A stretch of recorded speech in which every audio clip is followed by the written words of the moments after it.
네, 오늘 크게 한 두 강, 네, 전반전, 후반전 이렇게 좀 해볼게요. 그래서 전반전에는 이렇게 보고 듣고 하는 그런 시간 정도이고, 두 번째는 조금 실습을 좀 해볼 거예요. 그래서 지금은 괜찮고 이따가 1강 하고 아마 4시 반쯤에 뒤에서 심상치 않은 냄새가 풍겨날 때쯤 치킨이 도착할 텐데, 1강 끝나고 간식을 좀 먹을 때 자리 배치를 좀 조정을 해 보겠습니다. 그때 좀 양해를 부탁드립니다. 자, 강의를 시작해 보겠습니다. 네, PPT를 열어 주셔도 좋을 것 같습니다. 네, 홈으로 가주시겠어요? 예배 결과는 거의 끝나가는 강의. 시작을 지금 해야 되는데. 네. 좋다고요? 감사해요, 집사님. 네. 네. 자, 좋습니다. 자, 2025 찬팀 세미나 우리의 예배, 우리의 찬양 시작해 보도록 하겠습니다. 우리 시작하면서 말씀을 하나 가지고 왔습니다. 잘 안 보이시죠? 근데 강의 안에 있습니다. 있지요. 네, 우리가 잘 알고 있는 요한복음 4장 사마리아 여인과 예수님과의 대화 장면이에요. 네. 저랑 한 절씩 교독해서 한번 읽어볼까요? 제가 먼저 읽어볼게요. 여자가 이르되 주여 내가 보니 선지자로소이다.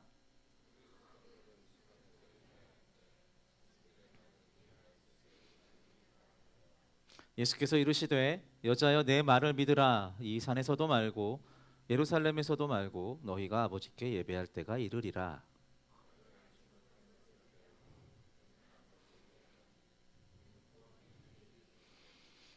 아버지께 참되게 예배하는 자들은 영과 진리로 예배할 때가 오나니 곧 이때라. 아버지께서는 자기에게 이렇게 예배하는 자들을 찾으시느니라. 하나님은 영이시니 예배하는 자가 영과 진리로 예배할지니라. 아멘. 네, 우리가 예배를 섬기시는 분들이니까 이거에 대한 말씀은, 네, 혹시 여러분들 중에 외우시는 분들도 있을 만큼 많이 들어보셨을 거예요. 맞죠? 네, 다 한 번씩은 들어보셨죠. 네.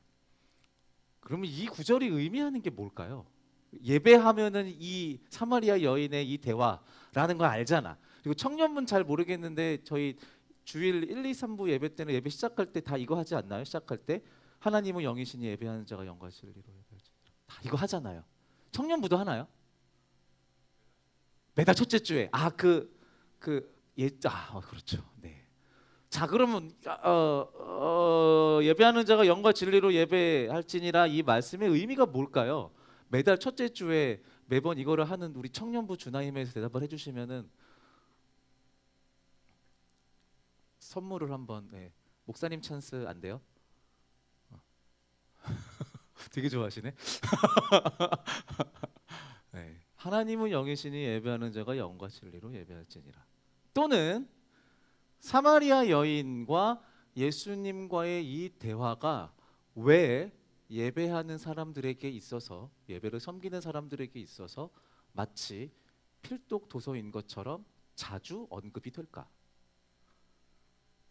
이 그러니까 상황, 시츄에이션, 이게 뭐길래? 이게 뭐길래? 종이를 쳐다본다고 뭐가 안 나올걸요? 제가 뭐 안 적어놨어요. 네. 이게 뭐길래? 이 상황이 도대체 뭐길래? 사마리아 여인이 뭔가 예배자로서의 모범인 건가? 왜 사마리아 여인과 예수님과의 대화가 예배하는 사람들에게 있어서 반드시 알아야 하는 이야기처럼 언급이 될까요? 사마리아 여인의 특징은 뭘까요? 알고 있는 것. 이건 성경 지식이니까 우리 집사님, 원사님들이 대답하시면 좋겠죠. 응이라고 해줘야지. 그렇죠. 네. 사마리아 여인의 특징 뭐가 있을까요? 우리 지지난주에 안수 집사 임직을 받으신 우리 박준수 집사님. 네. 사마리아 여인에 대한 정보 전혀 없다. 전혀 없다. 네. 남편이 5명, 별이 5개 아니고 죄송합니다. 미안해요. 예. 예. 남편이 5명. 남편이 5명이 있는 건가요? 그럼 뭐죠? 재혼을 5번. 네, 맞습니다. 이런 이력이 있는 사람이요. 또 사마리아 여인의 정보. 이스라엘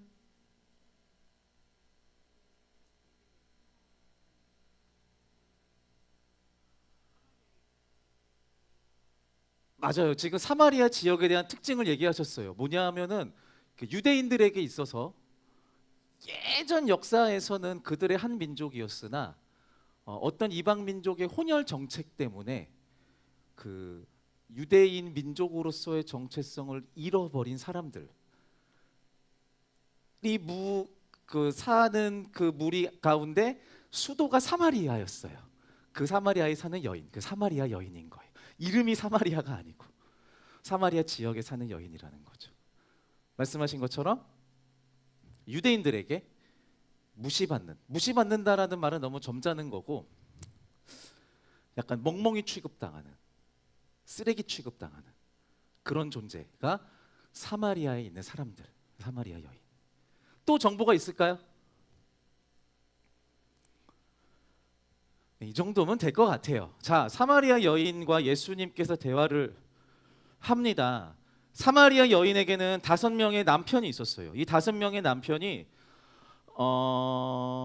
성경에서는 사실 나오지 않아요. 우리가 잘 오해하는 건데 이 여인이 바람둥이여서 이혼하고 재혼하고 이혼하고 재혼했다. 죄가 많은 여인이었다. 보통 이렇게 우리가 보통 말씀을 들을 때 시작하는데 그런 이야기는 안 나와요, 성경에. 네, 정보가 없어요. 다만 이 여인은 5번의 결혼 경험을 했던 걸 보니 이 여인에게 결혼은 중요한 거였어요. 다시 말하면 남편이 필요한 여자였었던 거예요. 문화적으로는 얘기하면 기니까 문화적으로 당시 팔레스타인 문화에서 여인이 그 인간다운 삶을 살 수 있는 유일무이한 방법은 남자와 만나서 결혼하는 거였어요. 당시 문화에서 그랬단 말이죠. 사마리아 여인도 마찬가지예요. 그래서 남편이 필요했습니다. 첫 남편을 만났는데 실패합니다. 뭔진 몰라요. 판단하지 맙시다. 뭔진 몰라요. 2번째 남편을 만났습니다. 실패합니다. 3번째, 4번째, 5번째 다 실패해요. 그리고 나서 지금 누구를 만나요? 예수님을 만나요. 자, 그러면 사마리아 여인 입장에서는 예수님을 만나서 사실 예수님 만남 자체가 좀 이상해요. 왜냐하면 예수님은 유대인이고요. 사마리아 여인은 유대인들이 개 취급하는 존재들이란 말이에요. 근데 예수님이 먼저 이 유대인이 먼저 와서 사마리아 여인한테 말을 걸어요. 그래서 되묻습니다. 당신 같은 사람들이 왜 나한테 말을 겁니까? 라고 물어요. 그래서 대화를 해요. 대화를 하면서 자기한테 남편이 5명 있었다라는 사실을 이 용한 예수님이 맞춰요. 얘기하지 않았는데 무릎이 닿기도 전에 다 아는 거죠. 그래서 이 과정을 거쳐서 이 사마리아 여인이 예수님에 대해서 한 가지 알게 돼요. 그게 뭐냐 하면은 지금 보니까 당신은 선지자군요. 용하신 분이시군요. 라는 거를 알아요. 자, 그러면 이제 상상해 보는 겁니다. 여러분들 옆에 있는 분이 평범한 내 그냥 같이 찬양팀 하는 사람인 줄 알았는데 알고 봤더니 미래를 꿰뚫어 보는 예언자예요. 그래서 마치 얼마 전에 이제 저도 재밌게 봤는데 김우빈은 아니지만 진이처럼 소원을 들어줄 것 같은 느낌을 풍기고 있단 말이야. 왜냐하면 용한 선지자이니까. 여러분들 뭘 물어보겠습니까? 뭘 물어보시겠어요? 진이에게.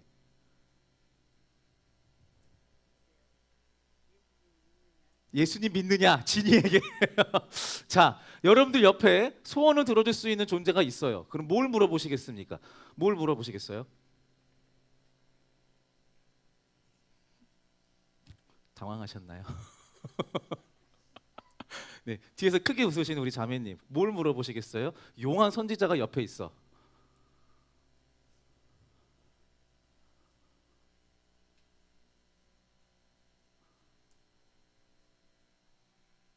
질문이 바로 안 나올 것 같아. 전 나올 것 같은데. 왜, 왜 로또 번호 왜? 하나 알려준대잖아. 뭐, 내 여자친구 이런 거 물어볼 것 같은데, 나만 쓰레기야? 네. 그렇지 않나요? 자, 그러면 돌아올게요. 사마리아 여인과 예수님 만났는데 자기를 무시하는 존재인 줄 알았던 예수님이 봤더니 용해요. 다 아는 것 같아요. 그래서 물어보는 거예요. 자, 여러분들이 사마리아 여인이라면 뭘 물어봐야 될까요? 아까 정보를 얘기했어요. 사마리아 여인의 정보. 그가 생존할 수 있는 유일한 방법 뭐였죠? 남편이요.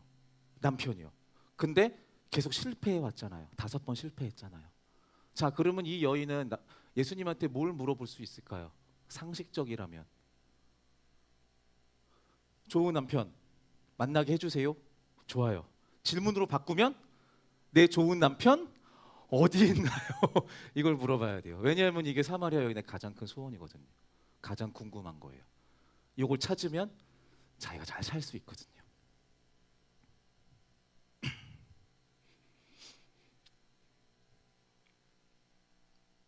근데 읽었던 말씀 보면요, 이렇게 돼 있어요.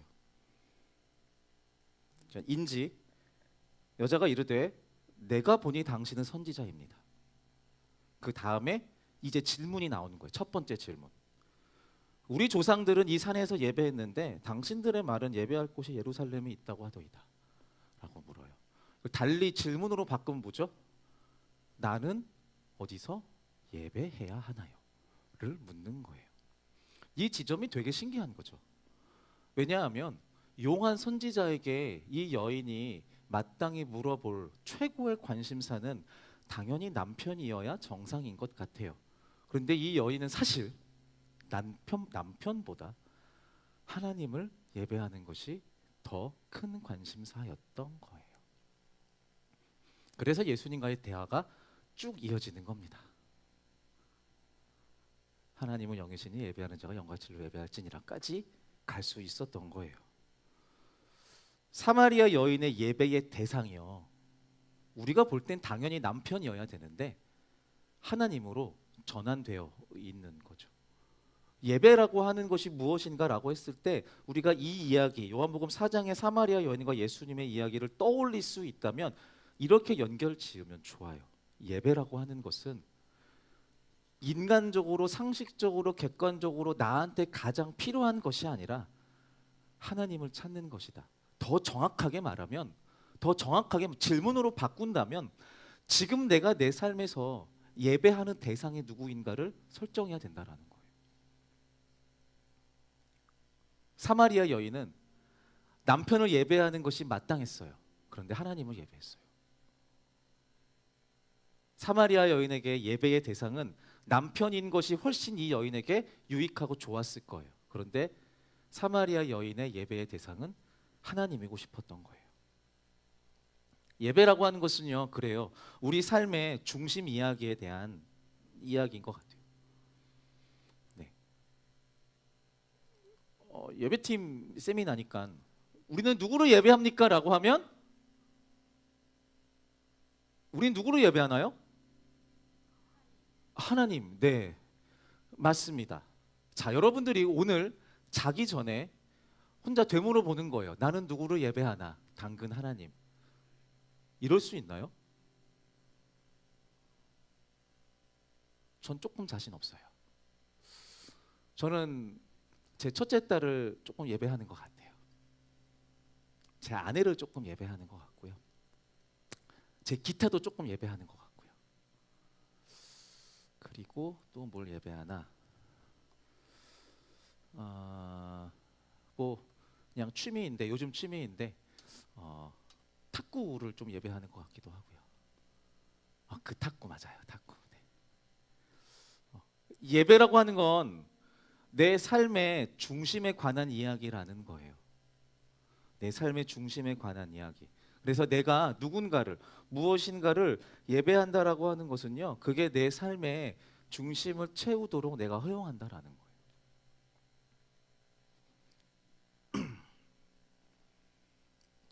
조금 더 깊이 있게 얘기하면 이런 거예요. 그 존재로 그 존재에게서 내 삶의 의미와 가치를 발견할 수 있다라는 거예요.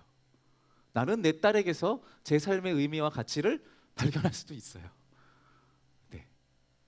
나의 외모에서 내 삶의 의미와 가치를 발견할 수 있어요. 내 음악 실력에서 내 삶의 의미와 가치를 발견할 수 있어요. 내 관계 안에서 내 삶의 의미와 가치를 발견할 수 있어요.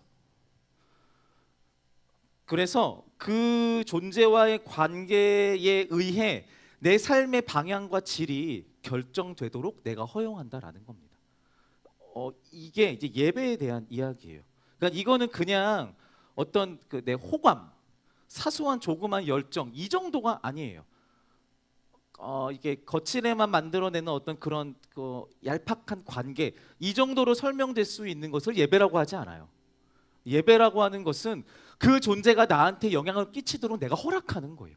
얼마든지 나를 바꿔도 돼, 날 가져. 이게 예배예요. 예를 들면은 이제 PPT를 넣어주시면 뭐 이런 거예요. 축조 지나갔죠. 그 이제 팬질이라고 하죠. 팬클럽 그 정도는 괜찮죠. 네.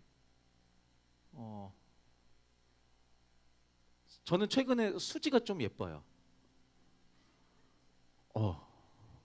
예뻐요. 네. 송혜교와 같이 나오는데 수지가 더 예쁘더라고요. 수지가 예뻐요. 팬클럽까지는 아니지만 뭐 팬. 네. 네. 이제 이게 지나치면요 사생팬이 되는 거예요. 이건 범죄죠. 이게 영화의 한 장면인데요. 지금 보는 저 사람들의 표정이 되게 일그러져 있죠. 학폭 가해자 부모가 재판받는 곳에 그거를 이제 캡처해 놓은 사진인데요. 자녀들을 사랑하는 부모의 사랑 자연스럽죠. 근데 이게 과하면 이렇게 되는 겁니다. 네, 신천지입니다. 네, 누군가를 예배한다, 어떤 신을 신을 예배하는 것, 경배하는 것 괜찮습니다. 종교의 자유가 있으니까. 그런데 과하면 이렇게 됩니다. 제가 지금 왜 지금 이 이야기를 드리냐면요. 예배한다라고 하는 것은요. 이 정도까지 가는 것을 허용한다라는 거예요. 이것이 괜찮다라고 여기는 상태가 예배인 거예요. 자, 여러분들 제가 우린 누구를 예배하나요라고 했을 때 하나님이라고 하셨잖아요. 그럼 하나님이 여러분들한테 그런 존재라고 여러분들이 인정하는 거예요. 하나님을 향해서 하나님 저를 가지세요. 마음껏 제 삶에, 제 생각에, 제 미래에, 제 비전에, 제 감정에, 제 관계에, 제 종교에 얼마든지 영향을 끼치세요. 저는 열려 있어요. 당신 거예요. 마음껏 쓰세요. 라고 하는 게 예배라는 거예요. 교회에서 이런 얘기를 하니까 되게 이뻐 보이고 거룩해 보이긴 하는데요. 다시 말하지만 그래도 혼자 있을 때 이 고백을 할 수 있는가 되게 무거운 거예요. 쉽게 못해요. 왜냐하면은 그렇게까지는 아닌 것 같다는 느낌이 좀 들거든요. 예배하지만. 그래서 약간 협박 같기도 하는데 하나님을 예배한다라는 것은요 내 생각보다 훨씬 더 무거운 거예요. 훨씬 더 진지해야 되는 거예요. 그래서 특히 우리가 이제 음악을 통해서 예배를 섬기는 사람들이기 때문에 감정적인 어떤 그런 변화들에 민감할 수 있는데 그런 가사나 어떤 은혜를 누리면서 우리가 하는 그런 고백과 선포, 하나님 내 삶을 드립니다. 주님 내 삶은 주님의 것입니다. 이런 찬양과 기도들을 많이 하는데 이 안에 담겨 있는 내가 내 삶으로 신앙으로 책임져야 하는 그 무게가 우리의 생각보다 훨씬 무겁다라는 것들을 알아야 돼요. 그래서 생각했던 것보다 너무 무거운데 이 정도까지 무거운 거를 내가 원하진 않았는데 더 이상 못하겠는데 라고 생각하시는 분들은 죄송하지만 늦었어요. 왜냐하면 이미 우리는 그것을 알고 있기 때문에 돌이킬 수 없어요. 여러분도 이제 이렇게 사셔야 돼요.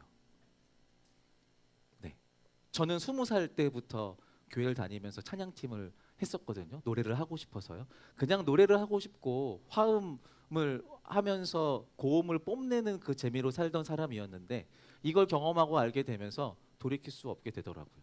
이렇게 살아야 돼요. 우리는 하나님을 예배하는 것이 내 생각보다 내 경험보다 훨씬 무겁다라는 것을 인지하고 그 하나님이 내 삶에 영향을 끼치는 것을 내가 이전보다 오늘 더 오늘보다 내일 더 허용하리라라는 마음으로 살아야 되는 거예요. 이게 예배자의 삶이에요. 네. 옆에 분들에게 축복해 주시겠어요? 그렇게 삽시다.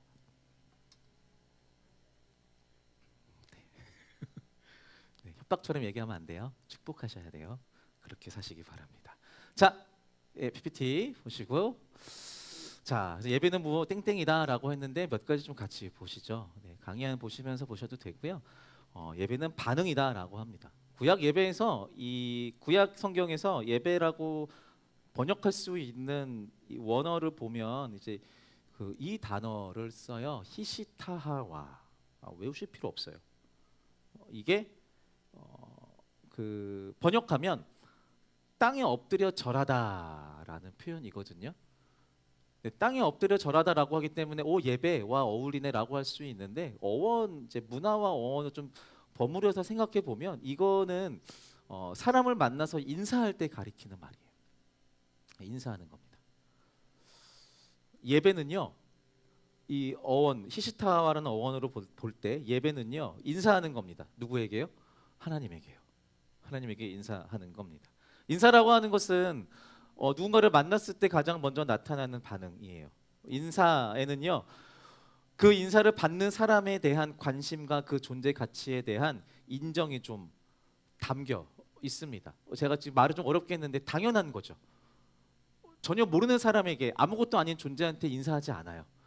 저 존재가 내 앞에 있으면 그 사람에 대해서 아주 조금이라도 내가 관심이 있을 때 또는 그 사람이 나한테 관심이 있을 때 뭐라도 엮여 있을 때 인사하게 됩니다.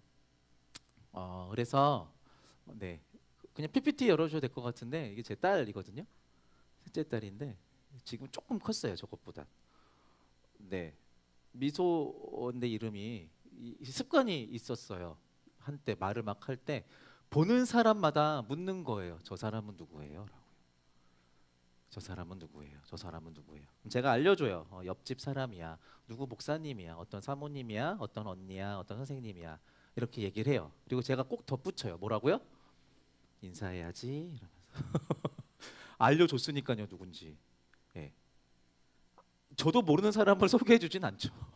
아니야 미소야 가자 이렇게 하겠죠. 예배는 하나님께 인사하는 겁니다. 하나님의 존재와 그 가치를 자각하고 반응하는 거예요.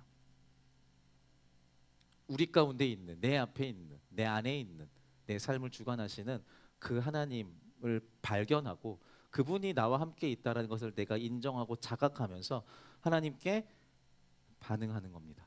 인사하면서요. 그리고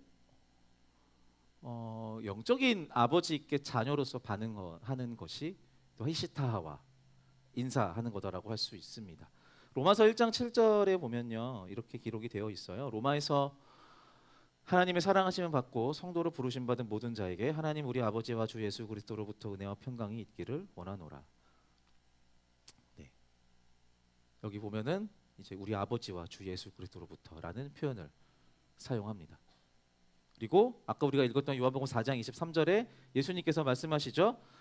아버지께 참되게 예배하는 자들은 예배할 때가 오나니 이때라 아버지께서는 자기에게 이렇게 예배하는 자들을 찾으시느니라. 아멘. 그 이제 요게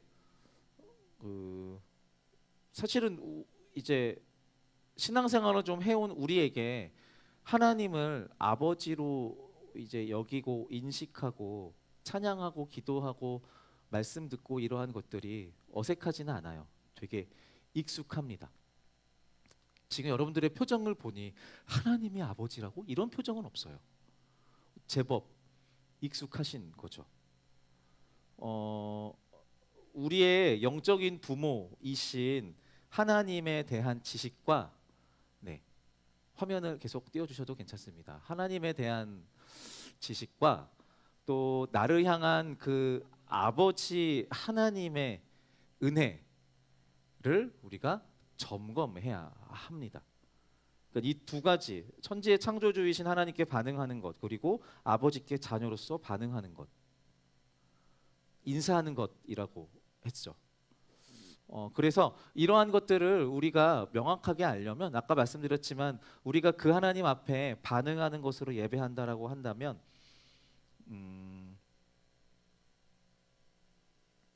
성경에서 말씀하고 있는, 우리한테 가르쳐주고 있는 하나님이 어떠한 분이신지에 대한 지식이 필요합니다. 습관적으로 오랫동안 많이 들어왔기 때문에 알고 있는 파편적인 그런 이야기들, 교회 밖에 나가면 내가 무슨 말인지 모르기 때문에 쓰지 않는, 그러나 주일날 교회로 오면은 익숙하게 쓰는 말 정도로 하면 안 되고요. 그 말들과 그 찬양 안의 가사들과 그 안에 담겨 있는, 내가 하나님 앞에 반응한다고 했을 때 그 하나님이 성경 말씀을 통해서 어떠한 분인지 나한테 제법 많은 정보들이 있어야 그에 합당한 반응을 할 수 있다라는 거예요. 쉽게 말하면 알지 못하는 하나님께 반응할 수 없다는 겁니다. 관심 없는 하나님께 반응할 수 없다는 겁니다.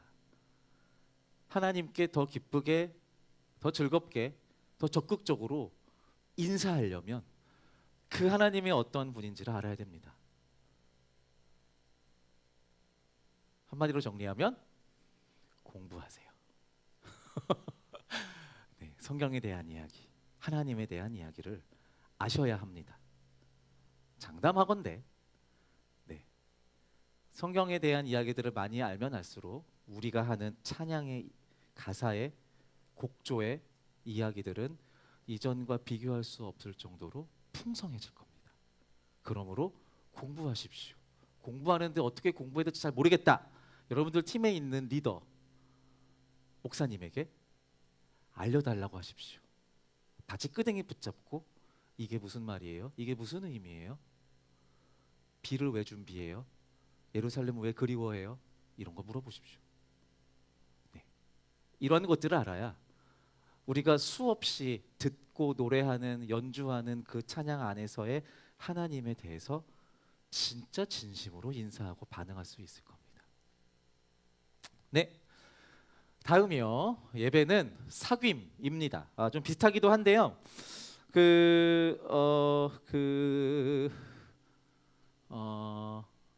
문제를 하나 낼까요? 상품이 뭐예요, 근데 권사님? 잠깐 나가셨구나. 상품이 뭐예요? 그라티아. 상품권. 네. 고척교회 자랑 그라티아야 상품권 선물. 자, 구약 성경에 보면 단답형이에요. 구약 성경에 보면 지금 우리가 드리는 이 예배의 모델이 되는 제사, 제도가 있습니다. 하나님께서 당신의 백성들과 이 교제하는 관계를 지속하기 위해서 제사라는 제도를 만들어서 주세요. 너네 제사 지내면 나와 계속 관계할 수 있어. 이게 하나님께서 구약 시대에 주신 거거든요. 자, 여기서 질문. 이 제사 직무를 맡은 사람들 누구일까요? 제사장, 레위인. 네, 제사장, 레위인. 정답입니다. 이 두 분께 네, 선물을 우리 한혜정 집사님과 이영 집사님한테 선물을 주면 좋겠습니다. 자, 샤라트라는 단어를 써요. 성경에서. 성막 봉사자들, 그러니까 제사를 지내는 곳이라고 할게요. 성막 안에서 봉사자들, 레위인들입니다. 이들의 제사 직무, 행위를 말하는 겁니다. 샤라트가. 샤라트 한다라고 하면 레위인들이 그 성막 안에서 그 봉사를 하는 거예요. 그 샤라트 한다라고 해요. 그 구약 시대로 우리의 예배를 섬기는 우리의 모습들을 봤을 때 구약 시대의 단어로 표현한다면, 오, 너 샤라트 하고 있구나, 이런 겁니다. 네, 비슷하다라고 볼 수 있어요. 이 레위인들이 하거든요. 감사합니다. 네. 조금 있다가 다른 거. 오, 오, 오. 왜 놀랐냐면은 금액이 달라요. 일단 5천 원. 네. 5천 원. 네. 제일 싼 거. 별로 안 좋아하네. 그렇게 자주 안 가세요? 네. 자, 샤라트 돌아와서 네, 레위인들 제사장들의 제사 직무입니다. 레위인들의 제사 직무예요. 아까 말씀드렸지만 제사라고 하는 것, 구약 시대의 제사, 이 시대의 예배예요. 이 제사는 어떤 거냐면 하나님께서 이스라엘 백성들과의 그 관계를 유지하기 위해서 하나님이 만드신 제도예요. 장치란 말이죠. 그러니까 이스라엘 백성들은 하나님과 이 관계의 끈을 놓지 않기 위해서 이 제사라는 장치를 통해 하나님과 교제할 수 있습니다.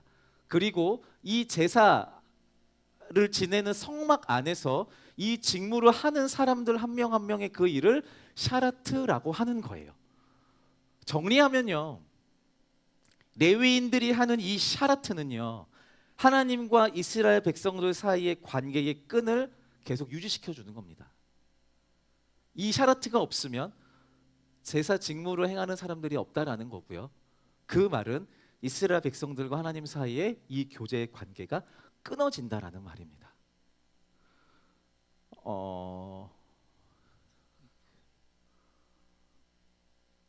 그런 표현들을 저는 좀 종종 저와 함께하는 팀에서는 제가 종종 기도하면서 사용했었던 것 같아요. 우리는 은혜의 통로이다라고요. 이런 표현들을 혹시 들어보셨나요? 은혜의 통로이다. 비슷합니다. 비슷한 개념이에요. 하나님께서 하나님을 예배하는 그 자리에 맡은 자들을 통해서 하나님의 은혜를 부어 주십니다. 네. 이것들을 통해서 하나님과 하나님의 백성들, 하나님의 자녀들 사이에 이 사귐의 관계가 끊어지지 않을 수 있도록 유지시켜 주는 겁니다. 우리가 그 역할들을 하고 있는 겁니다. 아무나 할 수 있는 건 아닙니다. 근데 우리가 특출나서는 아니고 하나님께서 부르셨기 때문에 특별한 사람이 되는 거겠죠.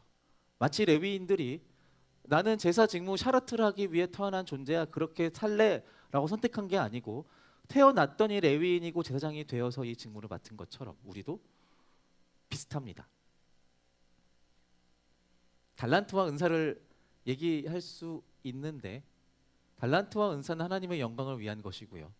달란트와 은사가 있기 때문에 하나님을 예배하는 직무, 샤라트를 하고 있는 건 아닙니다.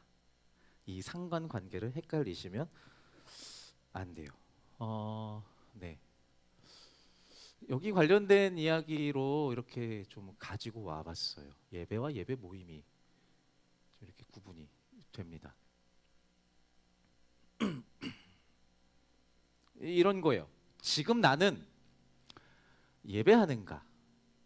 아니면 지금 나는 예배 모임에 참여하고 있는가?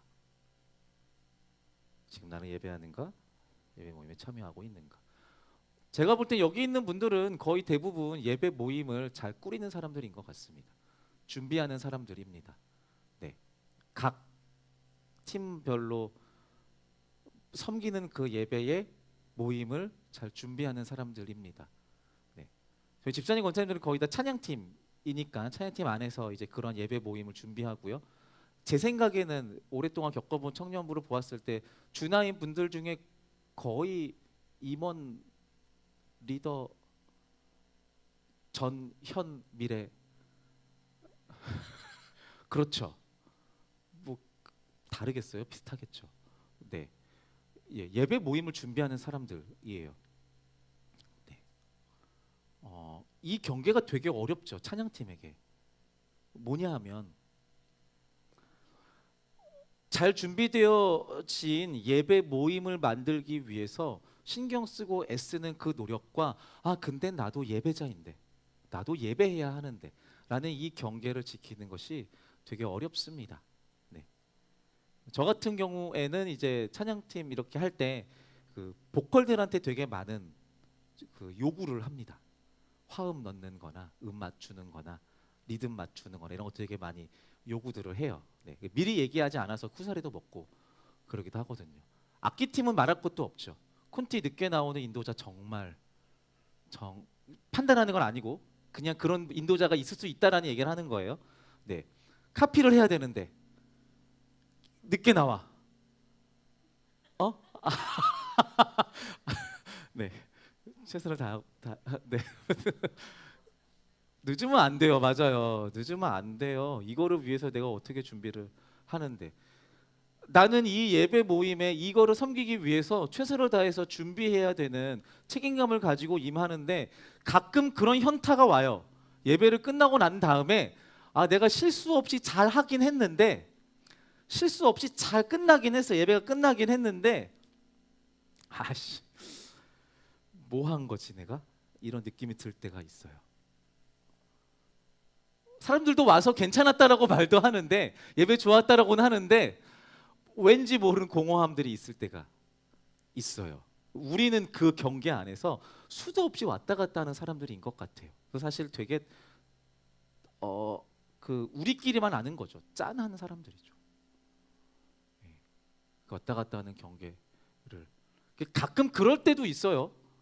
악기팀과 보컬팀이 서로 보면서 서로를 부러워하기도 하고 서로를 판단하게 되기도 해요. 악기팀은 보컬팀 보면서 야, 쟤네들은 앞에서 실컷 예배 은혜 누리면서 예배하네.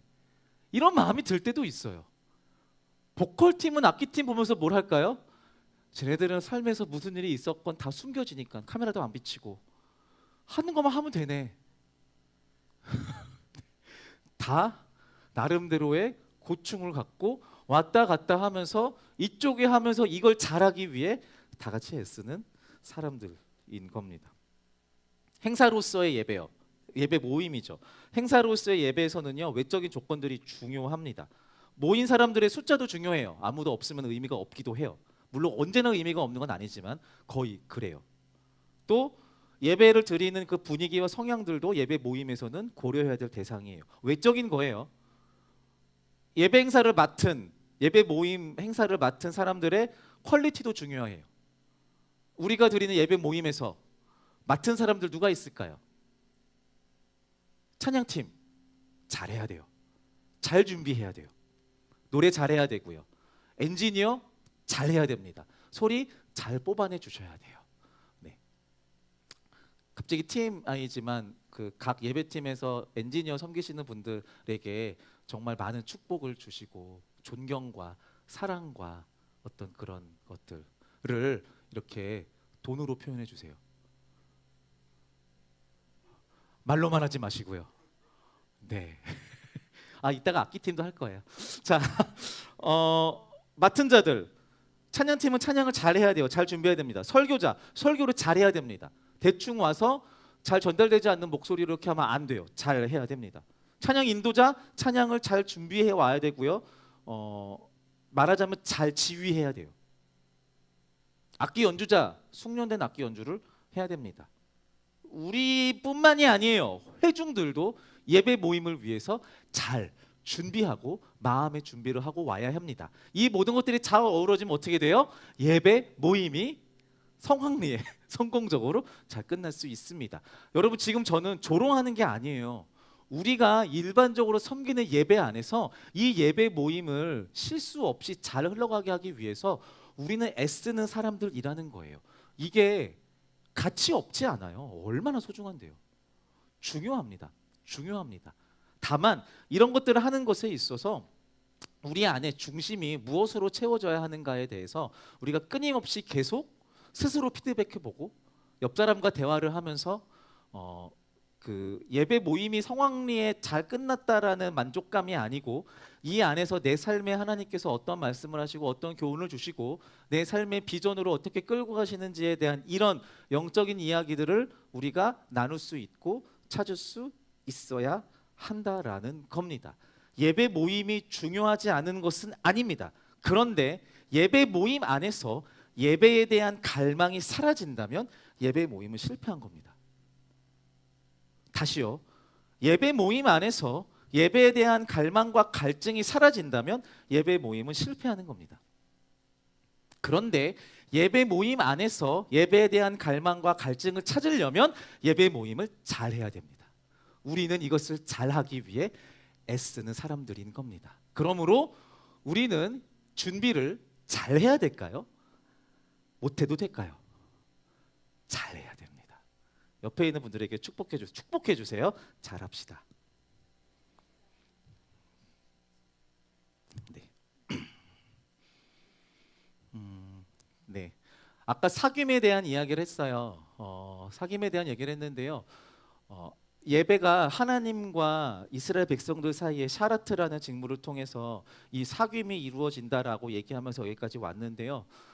성경에서 말하는 사귐이 기독교라고 할게요. 기독교에서 말하는 그 사귐이 하나님과 백성, 하나님의 자녀 사이에 이 수직적인 사귐뿐만이 아니라 우리가 잘 알다시피 수평적인 사귐도 포함이 됩니다.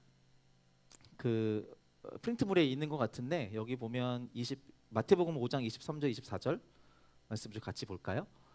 시작. 그러므로 예물을 제단에 드리려다가 거기서 내 형제에게 원망 들을 만한 일이 있는 것이 생각나거든 예물을 제단 앞에 두고 먼저 가서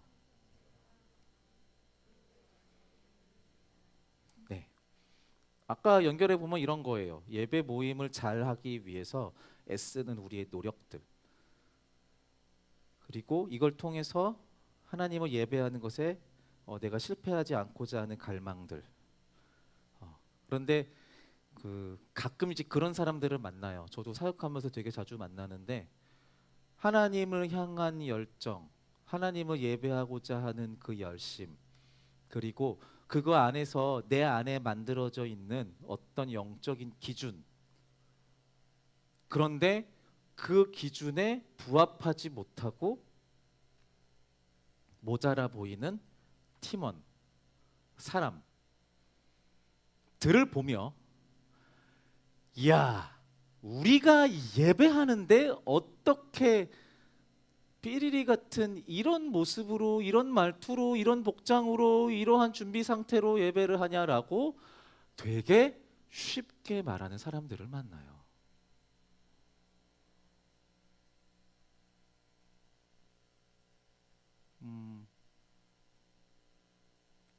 생각해보니 저도 그런 적이 있는 것 같아요.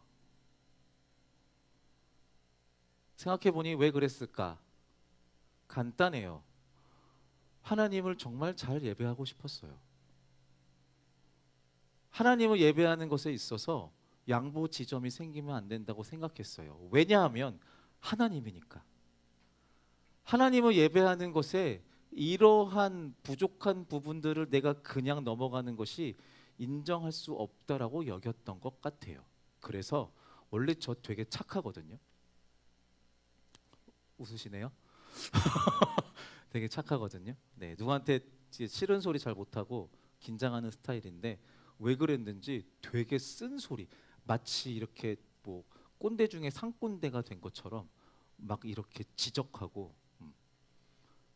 막 이렇게 그 어, 어, 이렇게 주머니에 손 넣고 이렇게 추우니까 그럴 수 있는데 주머니에서 손 빼라, 은혜 떨어진다, 막 이런 얘기도 막 하고 막 그랬던 기억도 나요. 미친 거죠. 예, 정신 나간 거예요. 왜 정신이 나갔냐면 나는 모르잖아요. 저 사람이 어떤 마음으로 어떤 생각으로 이 예배 자리에 나와 섬기는 자리에 있는지를 모르잖아요. 근데 내 안에 있는 예배에 대한 기준들을 가지고 누군가를 너무나 쉽게 정죄하는 거예요. 여기에 상처를 받을 수도 있다는 사실을 알아요. 더 나빠요. 내 이 말에 저 사람이 상처받을 수 있다는 걸 알면서 얘기해요. 왜? 그러면 저 사람이 바뀌어질 것이다라고 생각을 해요. 하나님이 그 일을 하실 거다라고 생각해요. 진짜 이상한 거죠. 상처는 네가 주고 왜 하나님이 그거를 치료하게 냅둬? 마태복음 같이 읽었던 이 말씀도 이와 같은 거예요. 네가 하나님을 예배하려고 하는데 혹시 떠올라? 하나님한테 기대지 마. 네가 가서 화해. 라고 하는 거예요. 그러니까 우리는 그런 권리가 있는 사람들은 아니에요. 하나님을 예배하지만 하나님을 예배한다라는 그 특권을 가지고 누군가에게 상처를 마땅히 줄 수 있는 사람이 세상에 어디 있습니까? 목사의 할아버지가 와도 그건 안 돼요. 우리가 이 원칙을 분명히 좀 알고 있어야 됩니다. 사귐이라는 것, 하나님과 신자, 안에서의 사귐뿐만이 아니라 같이 예배를 섬기는 우리 자녀들 안에서의 형제 자매들 안에서의 이 사귐도 우리한테 동일하게 중요한 이야기다라는 겁니다. 그래서 예배는요, 나와 하나님 그리고 나와 이웃이라는 입체적인 관계 속에 있다라는 겁니다. 네.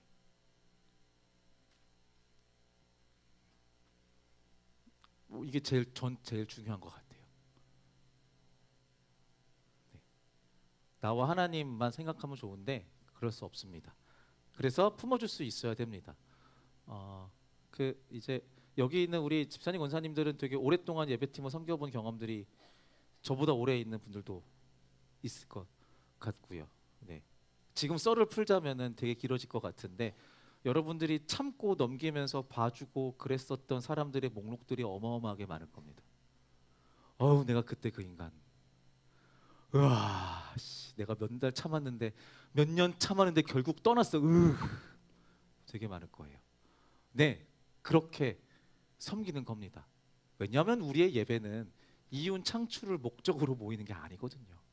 하나님을 예배하기 위해, 하나님과의 사귐을 유지하기 위해서는 우리의 각 지체 안에서의 이 사귐을 소중히 여길 줄 아는 마음이 필요합니다. 네. 큰일 났네요. 시간 많이 갔어요. 큰일 났다. 자, 다음 예배와 삶입니다. 구약에서 예배를 가리키는 또 다른 말이 하나 있는데요. 그건 바로 야레입니다. 야레, 두려워하다, 경외하다라는 뜻을 가지고 있어요. 예배는요, 태도에 관한 이야기이기도 합니다. 태도요, attitude, 태도.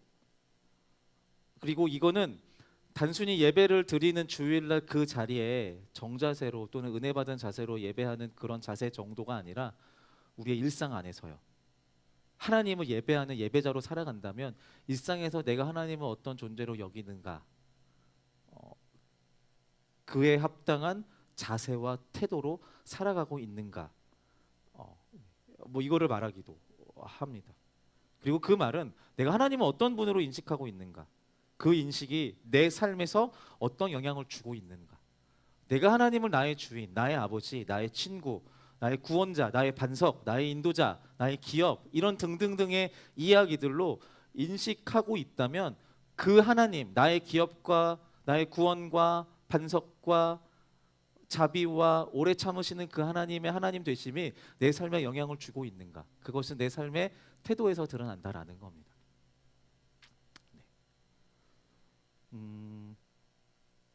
찬양 한 곡을 같이 한번 들어볼까요?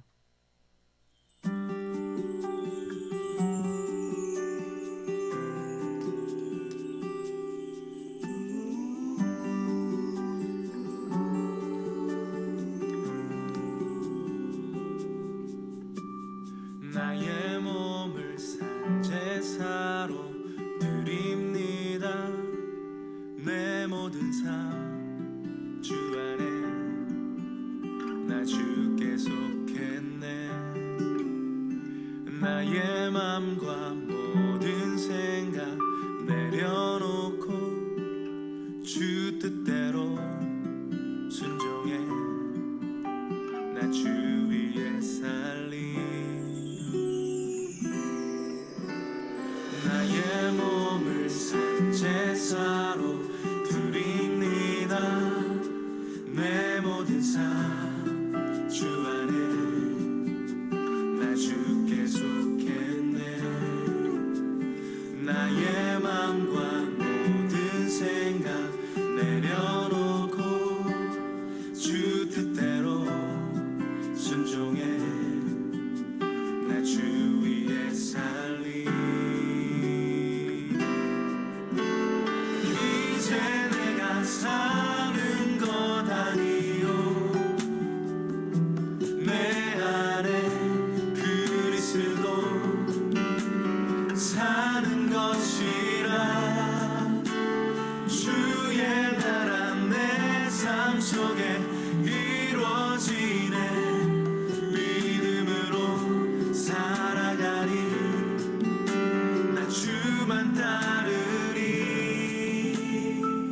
찬양 아시는 분 계세요? 네. 그 갈라디아서에 있는 바울의 고백으로 만들어진 스크립처송인데요. 가사를 보시면 나의 몸, 내 모든 삶, 나의 맘, 모든 생각, 순종, 내가 사는 것 아니요 내 안에 그리스도 사는 것이라 내 삶 속에 살아가리.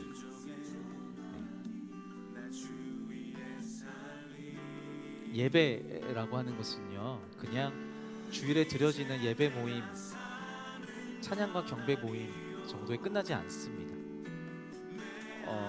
삶 속에서 하나님의 임재에 계속 반응하면서 생활하는 겁니다. 하나님께 인사하며 사는 것이고요. 하나님과의 사귐을 누리기 위해 나와 함께 살아가는 사람들의 눈빛과 땀 냄새를 맡으며 그 사귐 가운데 살아가는 것이고요. 하나님을 예배하기 위해 예배 모임을 잘 준비하기 위해 내 삶에서 예배 모임에 마음을 두고 애쓰는 인생을 살아가는 것이 예배입니다. 그래서 우리의 일주일 안에 우리의 예배는 한 점들일 수는 있습니다. 그런데 진짜 예배라고 하는 것은요, 점들이 아니라 이 점들을 연결하는 선입니다. 그래서 우리는 예배에 성공하는 사람들 정도가 아니라 예배자의 삶으로 살아가는 사람들이라고 말하는 겁니다. 예배자로 살아가십시오. 아니, 예배자로 살아갑시다. 자, 세 번째입니다. 여기 좀 쭉 나가 볼게요. 예배의 결과라고 이렇게 적었는데요. 첫 번째 같이 읽어볼까요? 1번 시작. 예배는 예배자로 하여금 예배를 통해서 하나님의 기쁨과 평안, 사랑과 소망, 영원한 생명의 능력이 예배자의 마음과 삶에 흘러 들어옵니다. 성경 안에서 약속하고 있는 것이죠. 그래서 예배를 통해서 몸과 마음의 치유를 얻게 됩니다. 그리고 영적인 묶임, 정신적인 묶임에서도 놓여질 수 있는 거죠. 어려운 이야기는 아닙니다. 우리가 예배하면서 일반적으로 소망하는 이야기입니다. 두 번째 읽어볼게요. 시작. 예배자는 예배를 통해 예배를 통해서 우리는 하나님을 알아가게 됩니다. 너무 당연합니다. 예배 안에 있는 요소들을 우리가 생각해 보면 그렇죠. 말씀을 듣고 기도하고 찬양합니다. 말씀이라고 하는 것은 우리에게 주시는 하나님의 이야기입니다. 기도라고 하는 것은 주님의 이름으로 하나님께 간구하며 대화하는 겁니다. 찬양이라고 하는 것은 하나님의 이름을 자랑하는 겁니다. 이것들을 통해서 우리는 하나님을 더 알아가게 됩니다. 세 번째요. 시작. 예배는 아까 말씀드렸습니다. 예배라고 하는 것은 엄청 굵고 예쁘게 동그랗게 잘 만들어져 있는 점 하나를 잘 찍기 위해 하는 것이 아니라 선으로 살아가는 것이라고요. 우리가 예배자로서의 멋진 선을 그리며 살아간다면 멋진 선을 그리며 살아가는 우리의 삶을 통해서 세상이 하나님을 알게 되는 것이겠죠. 예배는 예배자의 시야를 온 세상에 두도록 합니다. 예배당뿐만이 아니라요. 네 번째요. 시작. 엎드림. 하나님 앞에 항복함으로써 세상을 정복하라는 하나님의 사역에 동참하게 됩니다. 엎드린다라고 하는 것은 하나님의 통치를 인정하는 겁니다. 이따가 확인할 건데요. 그러니까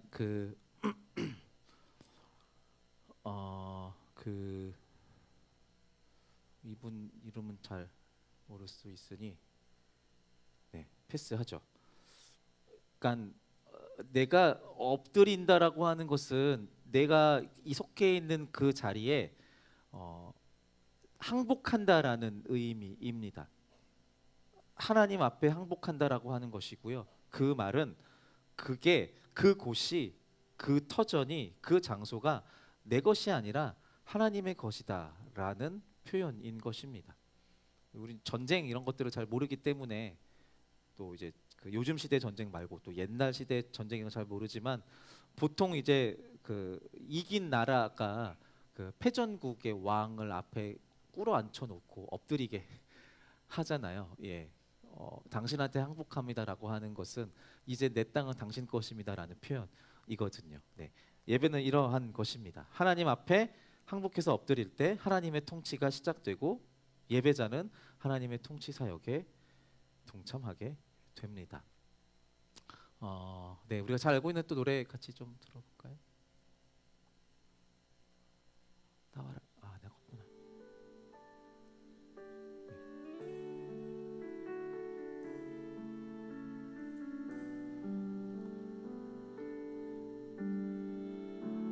주를 위한 이곳에 예배하는 자들 중에 그가 찾는 이 없어 주님께서 슬퍼하시네. 아시는 분 같이 불러볼까요? 주님이 찾으시는 그 한 사람 그의 예배자 내가 그 사람 되게 간절히 주께 예배하네. 주대로 찬양이 이제 마커스에서 나온 노래인데요. 이곳에 서 있네. 찬양이 좋아서 이렇게 예배 때 선곡을 해서 같이 찬양을 하다가 아무 생각 없이 선곡해서 콘티 짜서 노래하다가 이렇게 멈칫했었던 가사 구간이 있었어요. 네, 어딜까요? 여러분들은 멈칫하지 않으세요? 그가 찾는 이 없어 주님께서 슬퍼하시네. 이게 되게 그 포인트 슬퍼하신다라는 게 일단은 약간 그 현타.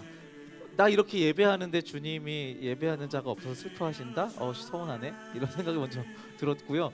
근데 왜 슬퍼하실까? 그 정도일까? 좀 이런 생각이 들었어요. 왜냐하면 우리가 믿는 바 하나님은 전능하신 하나님이신데 하나님께서 예배라는 제사라는 장치, 예배라는 장치를 통해서 우리와 이 사귐을 계속 유지하시고자 우리한테 이 예배의 자리로 이렇게 부르셨는데 이것도 우리가 하나님을 위해서 만든 게 아니고 하나님께서 우리를 위해서 만드신 것이고 하나님은 잘 들어보세요. 하나님에게는 예배가 필요 없어요. 좀 생각해 보세요. 하나님에겐 예배가 필요 없어요. 5초만 더 생각해 보세요. 하나님에겐 예배가 필요 없어요.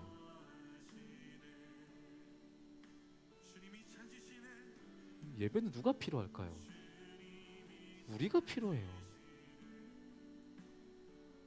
우리가 필요한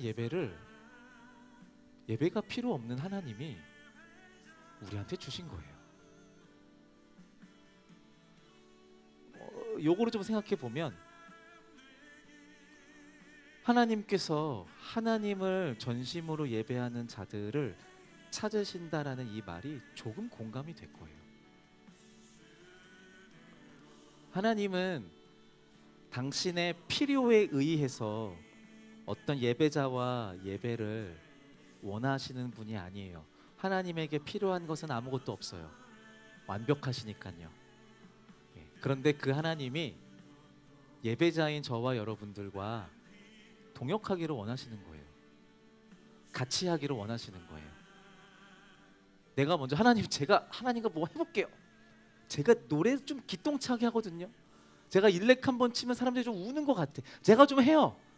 이렇게 하면서 우리가 서는 게 아니라 하나님께서 천둥벌거성이 같은 우리 존재를 향해서 너 나를 예배하는 이 자리에 좀 있어주렴. 나와 같이 걷자.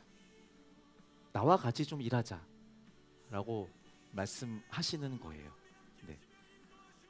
요것도 우리가 헷갈리면 안 돼요. 뭔가 하나님을 위해서 대단한 거 하는 것처럼 이런 생각이 들 때가, 물론 그렇게 말들은 안 해요 우리가. 근데 우리 안에 그런 생각이 아마 자라날 거예요. 야, 나 정도면, 이 정도의 시간을 내가 드린다면, 이 정도의 노력을 내가 하고 있다면, 야, 하나님이 좀 나를 좀 그렇게 인정. 아니에요. 하나님은 이런 것들 조금도 필요 없어요. 우리가 하나님을 위해서 뭔가를 할 때 기쁨을 누릴 수 있다면, 어떤 필요도 원치 않으시는 그 하나님과 우리가 동역할 수 있다라는 영광. 그 하나님이 동역자를 찾으실 때에 내 이름을 부르셨다라는 그 감격, 그거면 되는 거죠. 하나님께서 하나님의 나라를 확장해 나가는 그 사역을 하는 데 있어서 우리를 동역자로 부르시기 때문에 하나님은 예배자를 찾으시는 겁니다. 하나님의 일들을 같이 동역할 수 있는 사람들 찾으시기 때문에, 네, 우리를 그 동역자로 부르시고 그 자리에서 함께 일하자라고 제안하시는 겁니다. 같이 피아노 쳐줄래? 오래 기간이었지만 계속해서 노래해줘. 중보기도 해주렴. 되게 중요한 사역이야. 계속 이어줘. 찬양인도 계속해서 열심히 준비해줘. 일렉 카피하려고 애쓰는 거 알아. 근데 같이 좀 하자 라고 말씀하시는 거예요. 하나님이 예배자들을 지금도 찾으세요. 부족해서 찾는 게 아니라 하나님의 그 사역을 함께 누리고자 우리를 부르십니다. 네. 하나님의 그 찾으실 때에 네 주님 여기 있어요 라고 답하는 우리가 되기를 바랍니다. 자, 다음이요. 부지런하게 가야 돼요. 자, 참된 예배자 합니다. 아까 말씀드렸지만 이 시대의 예배는요, 이제 구약의 제사와 같다라고 말하면 조금 어폐가 있지만 대략 그렇게 봐도 크게 상관은 없어요. 아까 말씀드렸지만 제사라고 하는 것은 나를 낮추고 대상을 높이는 겁니다. 여러분 혹시 가정 중에 그 제사 이렇게 하시는 분 계세요? 우와, 아무도 없어요? 네. 또 혼자면 계속 우리 형제한테 계속 물어봐야 되는데 너무 무한한데 그럼? 또 없어요? 제사 지내시는 사람 없어요? 집에? 오, 그렇구나. 제사 보통 그 어디서 드려요? 큰 집에서 드려요. 집이 큰 게 아니라 여기서 큰 집은, 네, 보통 그렇게 보통 우리가 얘기를 하죠. 큰 집 가서 드립니다. 그러면 제사 지낼 때 가서 언제 보통 큰 집을 가요? 네, 그러면은 그 제사를 지내는 게 만약에 오늘이야. 그러면 그 큰 집에 언제 가요?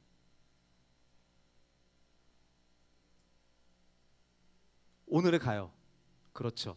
혹시 그러면 그 제사 지내러 큰 집에 가면 그 큰 집의 풍경이 음식이 다 만들어져 있나요? 아니면 음식을 만들 준비를 하고 있나요? 네. 감사하네요. 네. 그러면 한 가지만 또 해볼까요? 혹시 여러분들 중에 예전에 내가 제사를 모셔봤다 하시는 분 계실까요? 좀 계시는군요 이제. 네, 네, 그렇죠.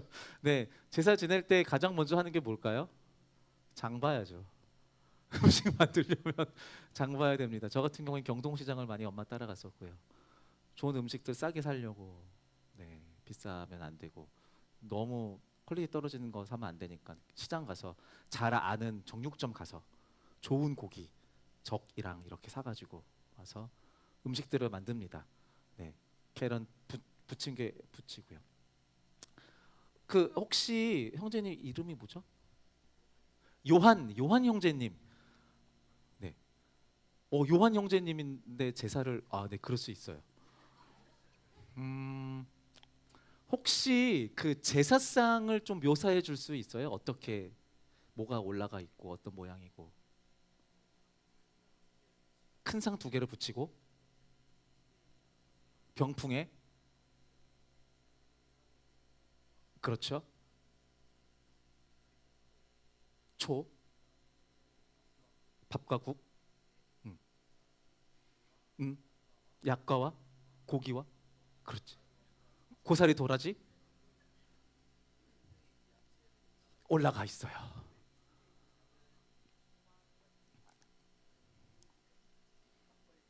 막걸리 그렇지. 정조도 있고 이렇게 그렇지. 네. 5천 원짜리 더 없죠. 이거 10,000원은 너무 세긴 한. 아 있어요? 있어요. 감사합니다. 이따가 선물 드릴게요. 아 네, 감사합니다. 자, 제사를 지내는 데 있어서 지금 되게 묘사를 해요. 이거는 다년간의 경험을 통해서 봐왔던 거를 이야기하는 거거든요.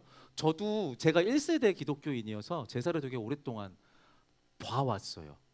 저희 어머니는 맏며느리여서 아주 어마어마했어요. 제가 집에 가는 날을 물어봤던 게 왜 그러냐면 제사를 지내면 보통 그 전날 갔어요. 큰 집을 가서 장 보고 음식을 정말 반나절 동안 내내 만들어요. 그리고 지금 말씀하신 그 상 위에 그거 세팅해요.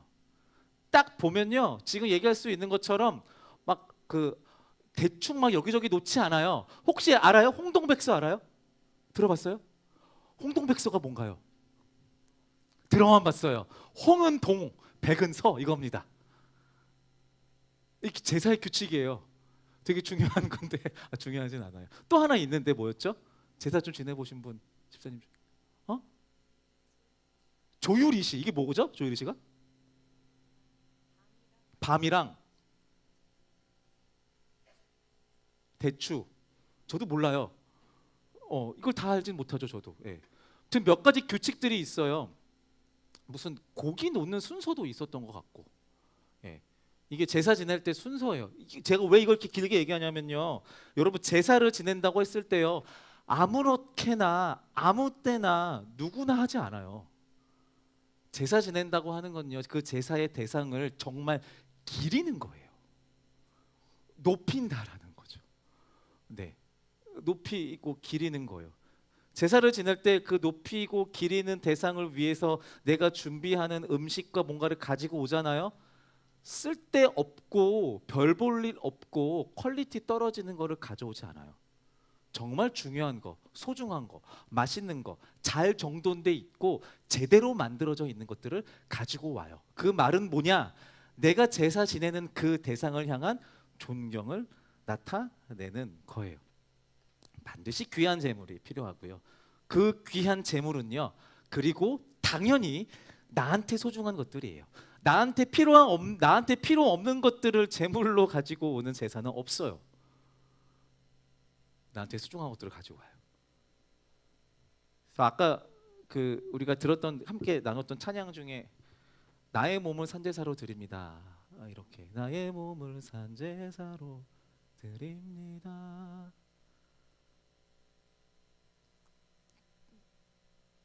제사를 지낸다라고 하는 것은 나한테 가장 중요한 것을 드린다라고 하는 것이고요. 이것은 다시 말하면 나 자신을 제물로 드린다라고 하는 겁니다. 말씀 로마서 12장 1절의 말씀을 같이 한번 볼까요? 읽어볼게요. 시작. 그러므로 형제들아 내가 하나님의 모든 자비하심으로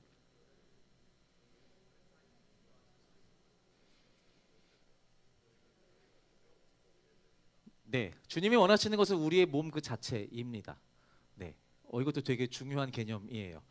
주님이 원하시는 것은 우리의 몸입니다.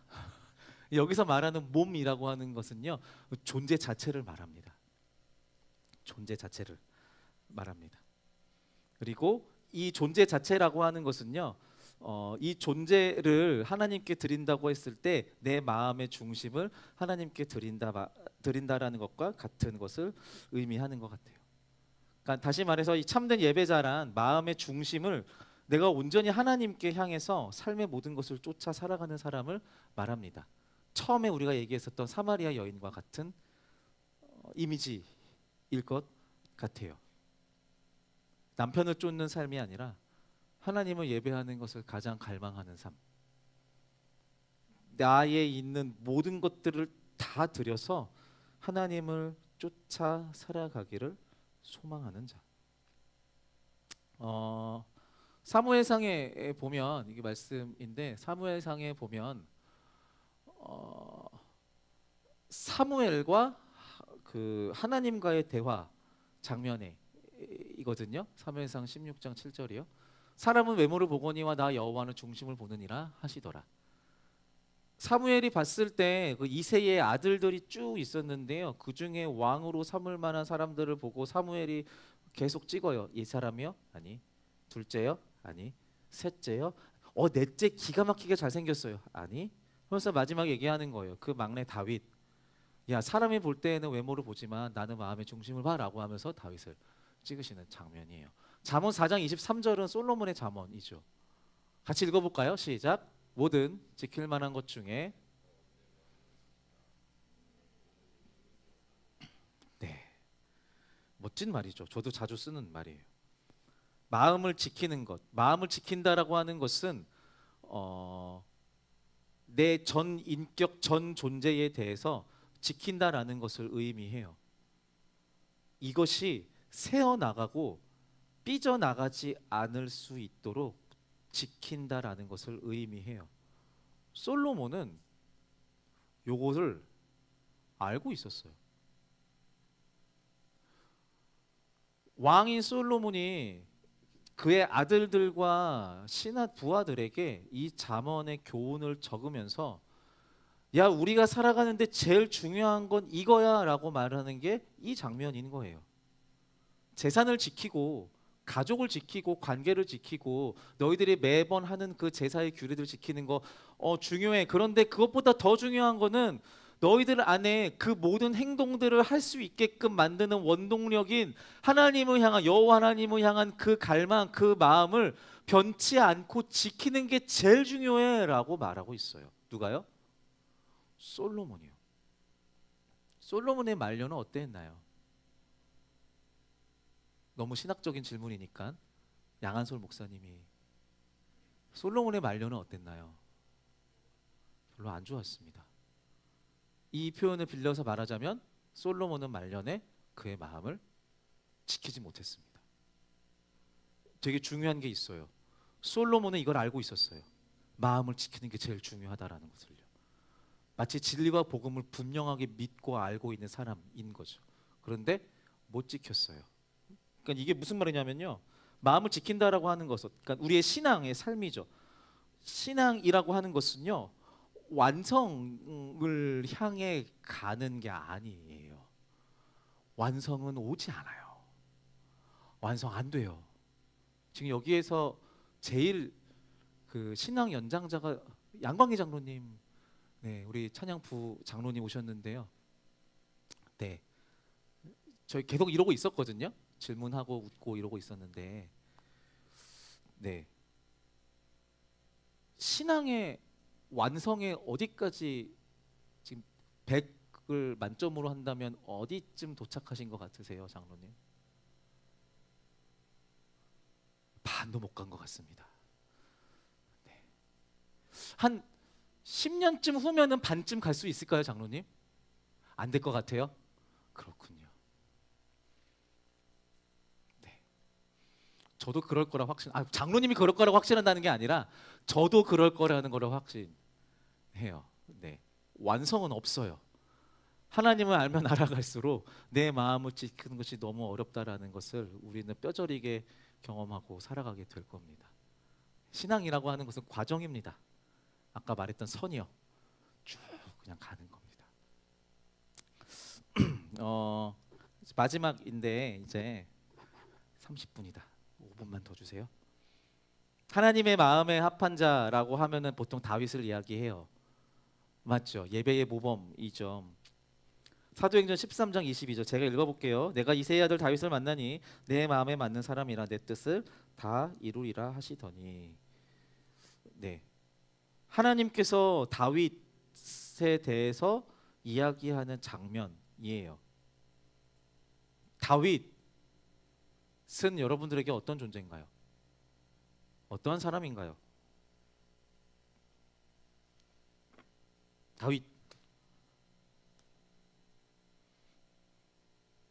다윗 좋아하세요? 다윗 좋아하세요? 다윗 하면 떠오르는 이야기가 있나요? 다윗과 골리앗.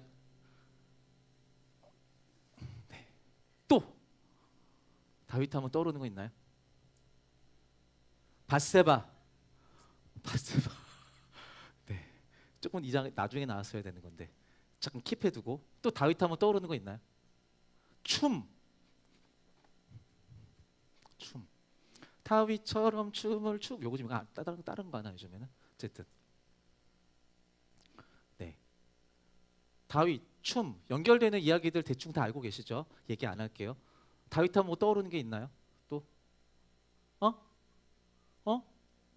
동굴. 도망자 신세 있을 때 광야에 있을 때 동굴 사울을 살려주었던 좋아요. 네. 또 하프 찬양 기똥차게 스킬풀. 왜? 요나단 친구. 네. 원수의 아들 요나단. 내 친한 친구. 이런 이야기들. 네, 많이 알고 있네요. 다윗에 대한 이야기들. 자, 다시요. 하나님께서 다윗을 가리켜 뭐라고 했다고요? 내 마음에 합한 예배자다라고 이렇게 이야기해요. 아까 집사님이 한 번 더 다윗 하면 떠오르는 게 뭐라고요? 밧세바요. 네, 밧세바요. 다윗에 대한 이야기를 우리가 할 때 다윗이 하나님의 마음에 합한 예배자다라고 했을 때 다 고개를 끄덕이면서 그에 맞는 이야기들을 가지고 올 수 있어요. 골리앗을 물리쳤던 다윗이나 언약궤가 들어올 때 춤췄던 다윗이나 사울을 원수를 살려주고 기름 부은 자를 내가 치지 아니라라고 했었던 그 다윗의 의로움이나 찬양 전문가와 의로운 친구로 두었던 요나단의 이야기 이런 것들은 우리에게 아주 익숙해요. 근데 밧세바의 이야기도 아주 익숙해요. 그런데 하나님의 마음에 합한 예배자, 하나님의 마음에 쏙 들었던 예배자, 하나님의 역사에서 두고두고 계속 회자가 되고 있는 최고의 예배자인 다윗을 보았을 때 밧세바는 어울리지 않아요. 그런데 하나님은 내가 이새의 아들 다윗을 보니 그가 내 마음에 합한 자다라고 말씀하실 때 그때는 마음에 합했는데 밧세바를 그렇게 할 줄 알았나라고 하신 하나님은 아니시겠죠. 요 이야기를 조금만 더 하고 좀 쉬죠.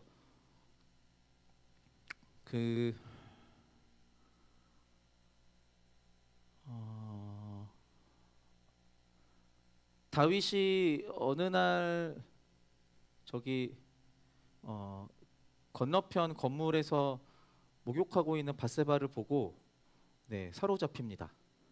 음욕에 사로잡혀서 그의 권세를 가지고 이 여인 밧세바를 이제 강간합니다. 그리고 아이가 생겨요. 이걸 알고 다윗이 그 밧세바의 남편인 우리아를 전쟁에 보내서 죽입니다. 청부살인이지요. 이 일이 그의 그 부하들 중에 선지자인 나단이라고 하는 사람을 통해서 들통납니다. 그리고 다윗이 자신이 죄를 지었다라는 것을 자각해요. 여기까지 되게 익숙해요. 여러분들이 강간했다라고 하는 것은 아니고 청부살인했다라고 하는 것은 아닙니다. 그런데 좀 비유적으로 보았을 때에 우리의 삶이 다윗의 삶과 그렇게 크게 다르지 않아요. 크고 작은, 눈에 띄고 띄지 않는 이 정도의 차이는 있으나 죄라고 하는 것 그리고 하나님의 도움과 은혜를 받아 살았던 삶 이런 것들을 보았을 때 비슷해요. 그리고 어떤 계기를 통해서 자신이 지었던 죄가 드러나서 쪽팔리고 부끄러워서 납작 엎드려서 회개하고 이런 것들도 우리랑 제법 비슷합니다. 자, 그러면 또 계속 묻는 거예요. 우리는 이 질문을 계속 가지고 와야 되는 거예요. 하나님은 왜 다윗이 마음에 합한 예배자라고 했을까? 이 다윗의 이런 그러면 나도 다윗과 비슷하니까 나도 그런 하나님의 마음에 합한 예배자인가? 라고 하기엔 조금 뭔가 부족한 느낌도 들고 이런 생각들이 들어요. 그 시편에 보면요. 다윗이 쓴 시 중에 이게 나와요. 소제목이 어떻게 되어 있냐면요. 다윗이 밧세바를 범한 후 자신의 죄를 알고 난 후에 부르는 노래 시 이렇게 쓰여 있어요. 대충 이렇게 쓰여 있어요. 그리고 그 안에 있는 다윗의 시, 다윗의 기도는요. 아마 이거 맞나? 한번 틀어봐 주시겠어요? 이래요.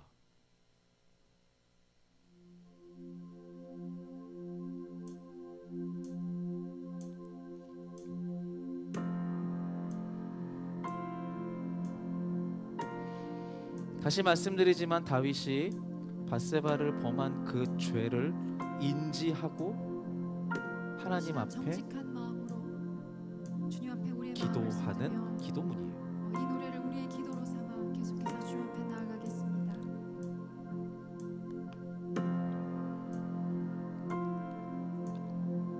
정결한 마음 주시옵소서. 정결한 마음 주시옵소서. 오 주님, 정직한 영을 새롭게 하소서.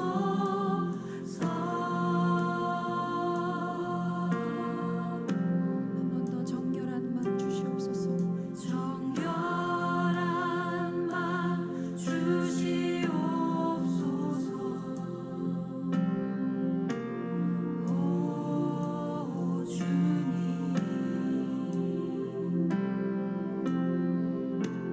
정직한 영을 새롭게 하소서. 한 번 더 정결한 마음 주시옵소서. 주님, 정결한 마음 주시옵소서. 너무 잘 알고 있는 찬양이죠.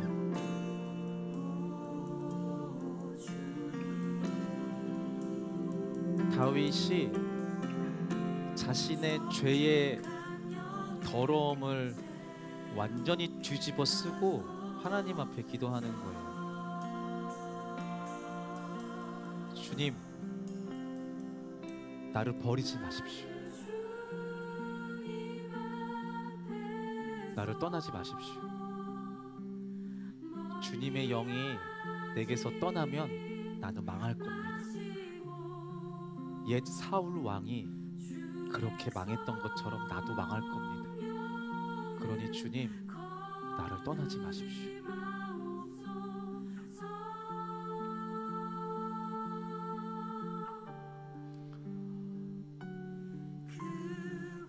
지금 제가 말씀드렸던 이 다윗의 기도문은요, 우리가 일반적으로 하는 예배 안에서의 기도와 그렇게 크게 다르지 않아요. 그런데 한번 생각해 보세요. 여러분들, 우리가 하나님 앞에 사랑을 간구해요. 구원을 소망해요. 임재를 갈망해요. 회개하면서 주님, 내 죄를 사해 주십시오라고 간구해요. 그런데 이 되게 많은 우리의 간구와 이 소망과 이 갈급함들은요, 우리의 믿음 안에서 이미 우리 안에 우리의 것이라고 믿는 것들이에요. 하나님, 나를 사랑해 주십시오. 하나님, 우리 사랑해요. 하나님, 하나님의 구원의 기쁨이 내게 있게 하십시오. 예수 믿으니 우리는 그 구원의 확신을 갖고 있어요. 주님, 이 자리에 임재해 주십시오. 우리보다 먼저 하나님 우리 자리에 계세요. 하나님, 나의 이 죄, 나의 이 더러움 씻김 받기를 소망합니다. 깨끗하게 해주세요. 이미 예수 그리스도의 십자가의 보혈로 우리의 죄는 깨끗해졌어요. 내 이 간구의 정체는 뭐예요? 여러분들 왜 그렇게 간구하세요? 왜 여러분들의 죄를 사해달라고 간구하세요? 왜 하나님의 사랑을 갈급하세요? 왜 하나님 앞에 여러분들의 죄를 계속해서 자복하며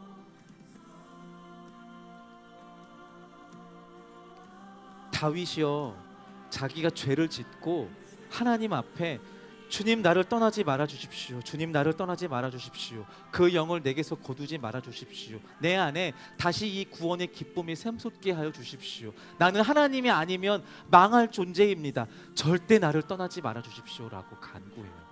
근데 이게 어느 정도로 간구하냐면요, 식음을 전폐하고 옷을 다 벗고 죄만 뒤집어 쓰고 죽을 각오로 그렇게 해요. 여기에 뭐가 담겨 있냐면요, 하나님께서 이것을 들어주시지 않으면 나는 죽을 겁니다. 어차피 죽을 거 나는 이 간구를 해야 됩니다라는 절박한 심정으로 이 간구를 해요. 그런데 여러분, 우리가 믿는 여호와 하나님은요, 다윗을 결코 떠나지 않으세요. 자, 이 간극을 우리가 잘 생각해 봐야 돼요. 여러분, 잘 생각해 보세요. 우리가 믿고 고백하는 이 구원과 진리와 복음이 다윗에게도 그 하나님이 어떠한 분이신지에 대한 믿음이 분명히 있었을 텐데, 그 다윗 왕에게도 그는 왜 하나님 앞에 이렇게까지 간구했을까?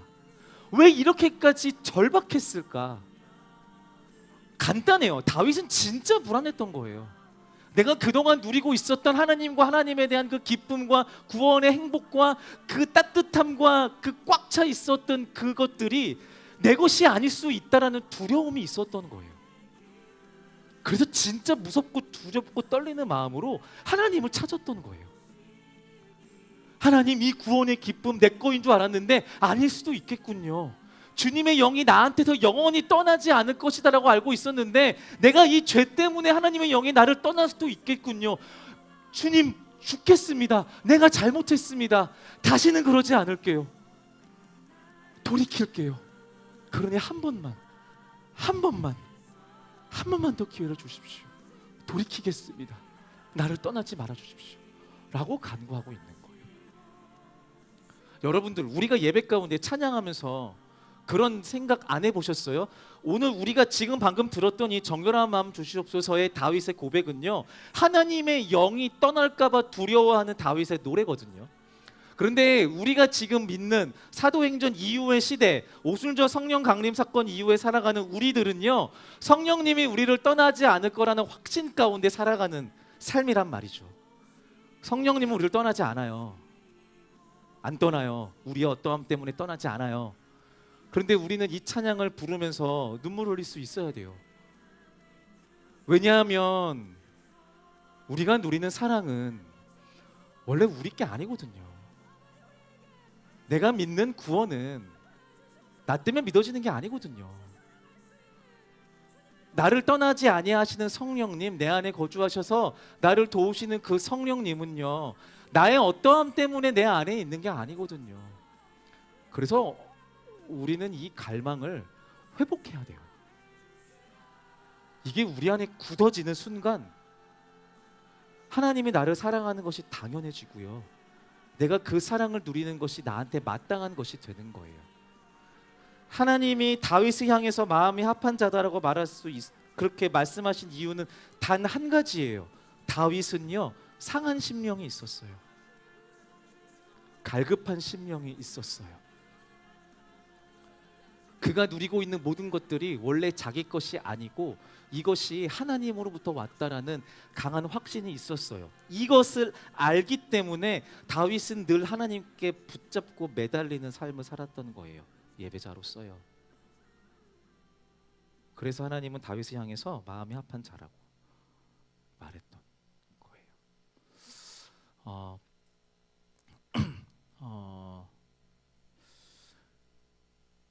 우리가 하나님을 예배하는 것에 있어서 이 마음이 회복되었으면 좋겠어요. 어쩌면 지금 저희 주나인 분들이 많이 계신데 제가 볼 땐 길면 한 10년 정도 하셨을 것 같아요. 더 하신 분도 계실 수도 있고. 네. 그리고 이제 우리의 신앙 선배님이신 집사님, 권사님들 여기 안에는 20년, 30년까지 섬기신 분들도 계실 것 같고요. 네. 이 갈급함과 갈망이 내 안에 사라지는 순간 걷잡을 수 없이 망가질 거예요. 내가 당연히 누릴 수 있는 사랑과 구원이라고 여겨지는 순간 예배자로서는 정말 절망일 거예요. 그래서 계속 들여다보셔야 돼요. 그래서 다윗이 고백했던 것처럼 내 안에 상한 심령들이 계속 만들어져야 돼요. 갈급한 심령이 계속 채워져야 돼요. 말이 웃기죠. 내 안에 갈급함들이 계속해서 채워져야 돼요. 이게 말라 버리면 네, 예배 모임에 성공하는 기술자밖에 되지 않은 거예요. 마음에 합한 예배자로 서실 수 있으면 좋겠습니다. 네, 서로를 향해서 그렇게 응원하고 중보하며 애쓰는 그런 분들이 되었으면 좋겠어요.